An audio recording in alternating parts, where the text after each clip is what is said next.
Sometimes in science fiction, they create a dark vision of the future. The darker, the better. But you see, take a look at the past. When you take a look at the past, you begin to realize the enormous advances that we've had. In 1900, the average American lived to be the age of 49. Long-distance communication was yelling out the window. High-speed travel was getting stuck in the mud with your wagon.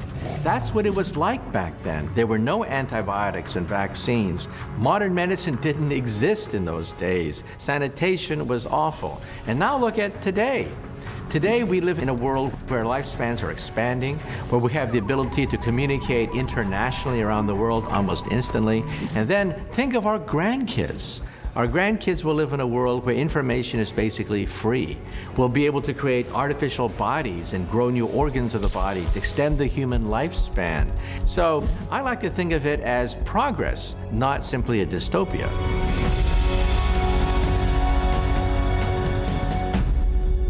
Tell us your fantasy. We'll give you the memory.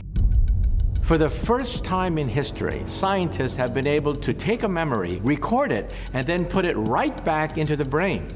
Scientists took the brain of a rat, they trained it to do a task, and then they recorded the impulses in the hippocampus, which is located right at the center of the brain. Then the rat forgot the task. Then they reinserted the electromagnetic impulses into the hippocampus, and boom, the rat relearned the task. It remembered the task that it had forgotten.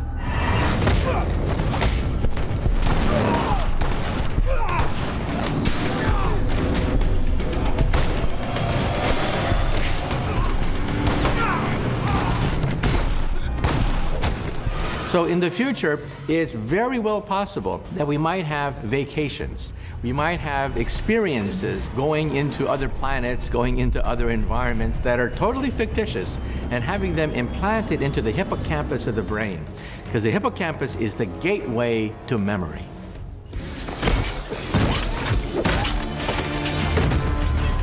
Right now, robots do the dirty work. They go into radioactive areas like in Fukushima, which is highly radioactive. They do dangerous work with explosives. They do dangerous work, tedious work in construction sites. So right now, robots do the dirty work, things that are tedious, things that are too dangerous for the average person. That's because these robots are not self-aware. They don't think. They don't plan. They don't have any understanding of who they are. They simply carry out a very well-defined task. The singularity is the point at which robots become sentient. They become as smart as us. But not only that, they can have children. They can have the next generation smarter than the previous generation. And then the third generation is smarter than the second generation, is smarter than the first generation, and it simply ramps itself up until we have a singularity of intelligence.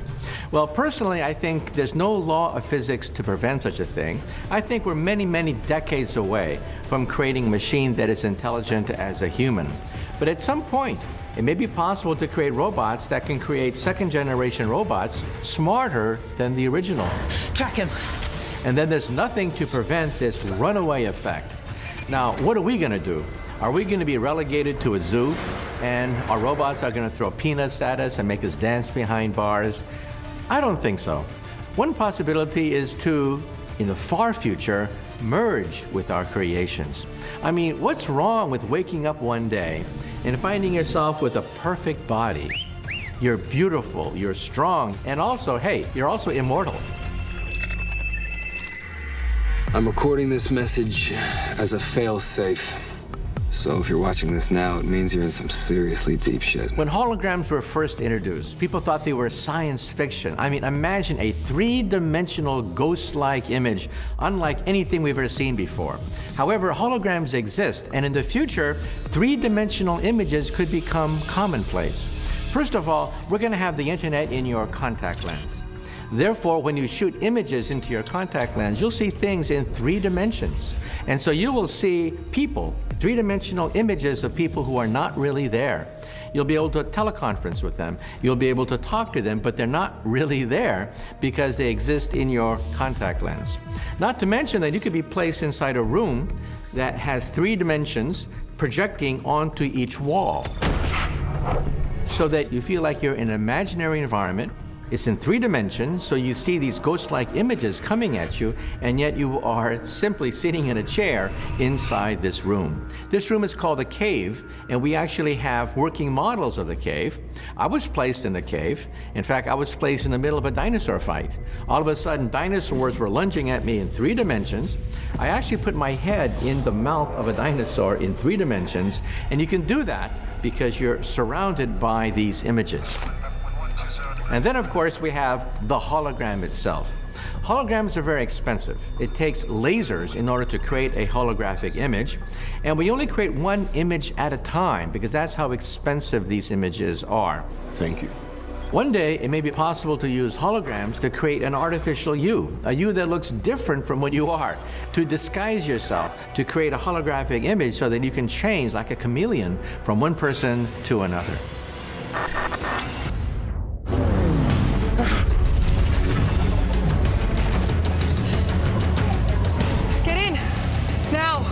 Flying cars are the staple of science fiction, and believe it or not, we already have them.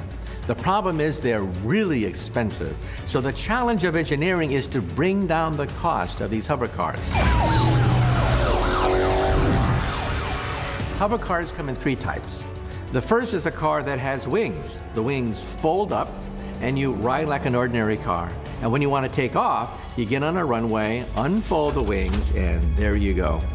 The second flying car has 2 gigantic fans underneath. And so just like a helicopter, it takes off vertically because of the power of 2 fans underneath the chassis. The third type of hover car is the maglev car. That is magnetic levitation. Riding on a cushion of magnetism, it floats in the air.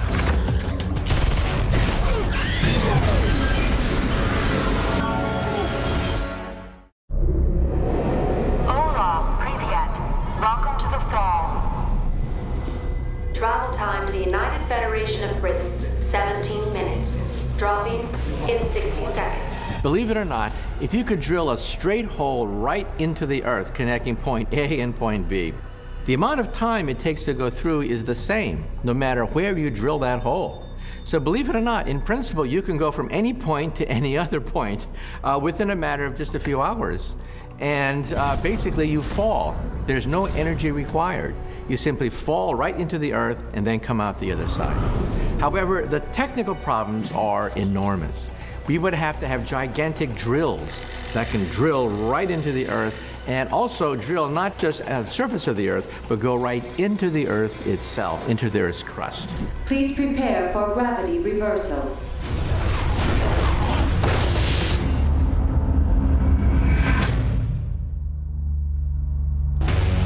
This is something that we cannot do at the present time because of geologic shifts, because of tectonic activity, because of heat. There's a nightmare of geological problems. But one day, we might be able to solve this problem by using drills. We're using nanotechnology that are super strong, able to go right through solid rock at a pretty good clip, and be able to connect 2 points on the surface of the Earth going right through the planet Earth.